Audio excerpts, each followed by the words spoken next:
Në këtë lokal, krah një karburanti në Manës, në orën 2 pas mesnate, u synua një ngjarje që në prani të dy armëve pa leje, ndryshoi përgjithmonë jetën e 4 të rinjve, të moshës nga 21 deri në 33 vjeç. 2 mbetën të vdekur, një tjetër u shndrua në vrastës në Arati dhe i katërti përjetoi një tronditje që ndoshta nuk do të harroj kurrë. Sipas dëshmisë së kamarierit Alteo Pepa, vënë para uniformave blu, kur u ka komunikuar Dorian Pepës dhe Arianit Kurtis se nuk mund të shërbente kafe pasi ekspresi ishte i fikur, të rinjt e kanë sharë dhe ofenduar.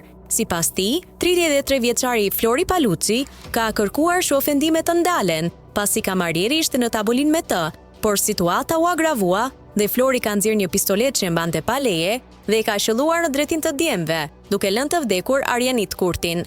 Por edhe Daniel Pepa ishte i armatosur, kur pa të vdekur shokun e tij ka qelluar ndaj Florian Paluçit, duke i marrë jetën në oborrin lokalit. Pas vrasjes, është larguar me makinën e tij në drejtim të paditur, por megjithse ngjarja u shënuar përballë stacionit të policisë Manës, autori mundi të aratisej. Gjithë konflikti e më pas vrasja e dy personave është regjistruar nga kamerat e sigurisë së biznesit. Ndërkohë që në shërbimin e hetimit, policia ka shoqëruar 7 persona që kanë ndjeni për ngjarjen, ku dëshmia e kamarierit Alteo Pepa është më selbësorja.